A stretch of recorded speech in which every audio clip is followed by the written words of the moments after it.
சேலத்தின் 8 பேட்டைகளை கட்டியாளும் கோட்டை மாரியம்மனுக்கு பூச்சாட்டுதல் விழா.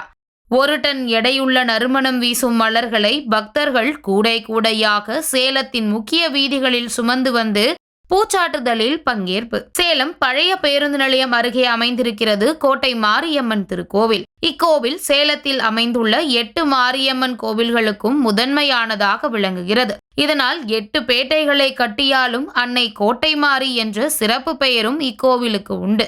இங்கு ஆண்டுதோறும் ஆடி மாதத்தில் ஆடி பெருந்திருவிழா சிறப்பாக நடைபெறுவது வழக்கம். சேலத்தில் உள்ள மற்ற 7 மாரியம்மன் கோவில்களுக்கும் இங்கிருந்துதான் பூ எடுத்து சென்று பூச்சாட்டுதல் நிகழ்ச்சி நடைபெறுகிறது.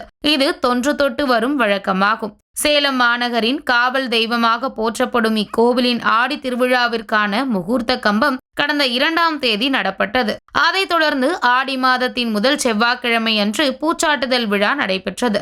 இவ்விழாவிற்காக கிச்சிபாளையம் பகுதியிலிருந்து 1 டன் எடையுள்ள நறுமணம் வீசும் பூக்களை ஏராளமான பக்தர்கள் கூடைகளில் சுமந்து வந்தனர். சேலத்தின் முக்கிய வீதிகள் வழியாக தாரை தப்பட்டை, பம்பை முழங்க, சுமங்கலி பெண்களின் கோலாட்டத்துடன் இளைஞர்களின் ஆட்டம் பாட்டத்துடன் ஊர்வலமாக கோவிலுக்கு வந்தடைந்தனர். இரவு 8 மணிக்கு மேல் பக்தர்கள் கூடை கூடையாக எடுத்து வந்த மலர்களை மூலவர் மாரியம்மன் மீது கொட்டி அபிஷேகம் செய்து பூச்சாட்டுதலுடன் ஆடி திருவிழாவை கோவில் பூசாரிகள் தொடங்கி வைத்தனர். இந்த நிகழ்வில் திரளான பக்தர்கள் கலந்து கொண்டு அம்மன் மீது மலர்களை தூவி வழிபட்டனர். இக்கோவிலில் பூச்சாட்டுதல் நடைபெற்ற பிறகே அன்னதானப்பட்டி, அம்மாப்பேட்டை, செவ்வாப்பேட்டை, நெத்திமேடு, குகை உள்ளிட்ட பகுதிகளில் உள்ள மற்ற 8 மாரியம்மன் கோவில்களிலும் ஆடி திருவிழா தொடங்கும் என்பது குறிப்பிடத்தக்கது.